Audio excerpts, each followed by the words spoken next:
لا إله إلا الله نحمده ونصلي على رسوله الكريم அளவற்ற அருளாளன் நிகரற்ற அன்புடையவருமாகி அல்லாஹ்வின் திருநாமத்தால் ஆரம்பம் செய்கிறேன். அன்புக்குரிய பெரியவர்களே, நபிகள் நாயகம் ஸல்லல்லாஹு அலைஹி வஸல்லம் அவர்கள் கூறினார்கள், வக்தசில் தீமைனாக்க ஃபகரிக்க, உன்னுடைய செல்வ நிலையிலும் வறுமை நிலையிலும் நேர்மையாக நடந்து கொள் என்று நபிகள் நாயகம் ஸல்லல்லாஹு அலைஹி வஸல்லம் சொன்னார்கள். செல்வ நிலை இருக்கிற போது ஒரே அடியாக விரயம் செய்வது, வறுமை நிலை இருக்கிற போது ஒரே அடியாக கஞ்சத்தனம் செய்வது என்று இல்லாமல் இரண்டு நிலைகளிலும் நேர்மையாக நடந்து கொள்ள வேண்டும். வறுமை நிலை, செல்வ நிலை, இரண்டு நிலைகளிலும் நேர்மையாக நடந்து கொள்ள வேண்டும் என்று நபிகள் நாயகம் ஸல்லல்லாஹு அலைஹி வஸல்லம் சொல்கிறார்கள். அல்லாஹ் தஆலா சொல்கிறான், லா யஹிப்புல் முஸ்ரிஃபீன், விரயம் செய்யக்கூடியவர்களை அல்லாஹ் தஆலா நேசிக்க மாட்டான் என்று. மேலும் அல்லாஹ் தஆலா சொல்கிற போது, வலா தஜஅல் யதக மக்லூலத்தன் இலா உனுகிக, உம்முடைய கையை உம்முடைய கழுத்தில் ஒரேடியாக கட்டி கொள்ள வேண்டாம். வலா தபசுத்துஹா குல்லல் பஸ்தி, ஒரே அடியாக கையை விரித்து விடவும் வேண்டாம். அப்படி செய்தால் தஹூத் மலூமன் மஹ்சூரா, நீ பழிக்கப்பட்டவனாக ஆகிவிடுவீர், கை செய்யப்பட்டவனாகவும் ஆகிவிடுவீர் என்று அல்லாஹ் தஆலா குர்ஆனில் சொல்கிறான். எனவே செல்வத்தை செலவழிப்பது என்பது இரண்டு நிலைகளிலும் சமமான ஒரு நிலை இருக்க வேண்டும். அதிகமான செல்வங்கள் இருக்கின்றன என்று ஒரேடியாக இஸ்ராப், வீண்விரயம் செய்வது அதுவும் கூடாது. அதே போன்று கொஞ்சம் குறைவாக வறுமையில் இருக்கிற போது கஞ்சத்தனமும் செய்வதும் கூடாது. இரண்டுக்கு மத்தியிலே நடுத்தரமான நிலைகளில் நாம் நடந்து கொள்ள வேண்டும் என்பதை நபிகள் நாயகம் ஸல்லல்லாஹு அலைஹி வஸல்லம் இங்கே நமக்கு வலியுறுத்துகிறார்கள். குர்ஆனில் ஒரு இடத்தில் அல்லாஹ் தஆலா சொல்கிற போது, பனீ இஸ்ரவேலில் ஒரு கொலை நடந்துவிட்டது. அந்த கொலையை கண்டுபிடிப்பதற்காக வேண்டி மூசா அலைஹிஸ்ஸலாம் அவரிடத்தில் கேட்கிறார்கள், இவர்கள் யாரோ என்னுடைய சீரியத்தை கொலை செய்து விட்டான், அதை கண்டுபிடித்து தாருங்கள் என்று. இவர்கள் அல்லாஹ்விடத்தில் கேட்டால் அல்லாஹ் தஆலா அதற்கான விளக்கத்தை சொல்லுவான் என்று கேட்டார்கள். அப்பொழுது மூசா அலைஹிஸ்ஸலாம் அவர்கள் அல்லாஹ்விடத்தில் கேட்டார்கள். அப்பொழுது அல்லாஹ் தஆலா ஒரு மாட்டை அறுக்க சொன்னான். மாட்டை அறுத்து அதனுடைய ஒரு பகுதி வாலோ அல்லது ஏதோ ஒரு பகுதியை வைத்து மையத்தை அடித்தால் மையத்தை எழுந்து உயிர் பெற்று என்னை இல்லை வந்தால் கொன்றான் என்று சொல்லிவிடும். எனவே ஒரு மாட்டை அறுக்க வேண்டும் என்று அல்லாஹ் தஆலா சொன்னான். இவர்கள் ஏற்கனவே காளை மாட்டை வணங்கி கொண்டிருந்தவர்கள். இப்படி மாட்டை அறுப்பது என்று வருகிற போது, கடவுள் என்று நம்பி வழிபட்டு கொண்டிருந்த மாட்டை அறுக்கிற போது ஒரு வகையான ஒரு தடுப்பு நிலை அவர்களுக்கு ஏற்படும். உடனே அறுக்க மனம் வராது. ஏனென்றால் கடவுள் என்று நம்பி வழிபட்டவர்கள் அவர்கள். அல்லாஹ் அதற்குத்தான் அப்படி சொல்லுகிறான். இப்பொழுது அவர்கள் அதை எப்படியாவது மாற்றிவிட வேண்டும் என்று சொல்லி என்ன மாடு என்று கேட்டார்கள். அப்பொழுது அல்லாஹ் தஆலா மாட்டை குறிப்பிட்டு சொன்னார், இந்த நிறமுள்ள மாடு என்று. அப்பொழுது அவர்கள் திரும்பவும் கேட்டார்கள், அந்த நிறமுள்ள மாடு என்றால் கிழட்டு மாடா, இளமையான மாடா? இப்படி ஒவ்வொன்றாக கேட்டுக்கொண்டே வந்தார்கள். இப்படி கேள்வி கேட்க கேட்க அவர்களுக்கு சிரமம் அதிகமாகும். கடைசியில் அல்லாஹ் தஆலா சொன்னான், அது கிழட்டு மாடும் அல்ல, இளமையான கன்றும் அல்ல, இரண்டுக்கும் மத்தியிலே உள்ளது என் நடுத்தரமான இதை அல்லாஹ் தஆலா அங்கே சொன்னான்.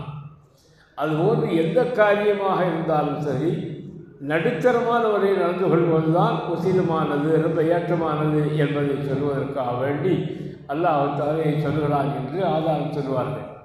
மொத்தத்தில் செல்வ நிலை என்று வருகிற போது இரண்டு நிலைகளிலும் நேர்மை இருக்க வேண்டும். அது செல்வங்கள் அதிகமாக இருக்கிற போது ஒரேடியாக ஊதாரித்தனம் செய்வது, செல்வ நிலை குறைவாக இருக்கிற போது கஞ்சத்தனம் செய்வது, இரண்டும் கூடாது. கஞ்சத்தனமும் கூடாது, ஊதாரித்தனமும் கூடாது. இரண்டுக்கு மத்தியிலே நடுத்தரமாக இருக்க வேண்டும். இரண்டையும் ஒன்றாக பாவிக்கவும் வேண்டும். ஒரு மனிதனுக்கு ஏற்படுகிற லாபமும் சரி நஷ்டமும் சரி இரண்டையும் ஒன்றாக பாவிக்கக்கூடிய மனோபாவம் இருந்தால் அது மிகப்பெரிய நல்லது. அடிக்கடி இங்கே நாம் சொல்வது உண்டு, மகான் முஹையீன் அப்துல் காதிர் ஜீலானி அவர்கள் மிகப்பெரிய ஜவுளி வியாபாரி, கப்பலில் சரக்கேற்றி செல்லக்கூடிய அளவிற்கு மிகப்பெரிய வியாபாரி முஹையீன் அப்துல் காதிர் ஜீலானி அவர்கள்.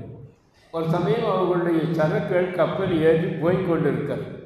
ஒரு இடத்தில் அவர்கள் பயான் செய்து கொண்டிருக்கிறார்கள். பயான் செய்து கொண்டிருக்கிற போது ஒருவன் ஒரு செய்தியை கொண்டு வருகிறான். காதோடு காதாக அவன் சொல்கிறான், எஜமானவர்களே, தங்களுடைய சரக்குகள் ஏற்றி சென்ற அந்த கப்பல் இருக்கிறது, அதை திசையறியாமல் போய்விட்டது, எங்கோ போய்விட்டது என்று அந்த செய்தியை சொன்னான். இது மிகப்பெரிய நஷ்டம். இப்பொழுது முஹையீன் அப்துல் காதிர் ஜீலானி அவர்கள் சற்று நேரம் அப்படி குனிந்து பார்த்தார்கள். அதன் பிறகு நிமிர்ந்து அல்ஹம்துலில்லாஹ் என்று சொன்னார்கள். மீண்டும் பேச்சை தொடர்ந்தார்கள். கொஞ்ச நேரம் கழித்து இரண்டாவது ஒருவன் வந்து சொன்னான், எஜமானவர்களே, திசை தப்பி போன கப்பல் நம்முடைய கப்பல் அல்ல, அது வேறு கப்பல், நம்முடைய கப்பல் ஒழுங்காகத்தான் போய் கொண்டிருக்கிறது என்று சொன்னான்.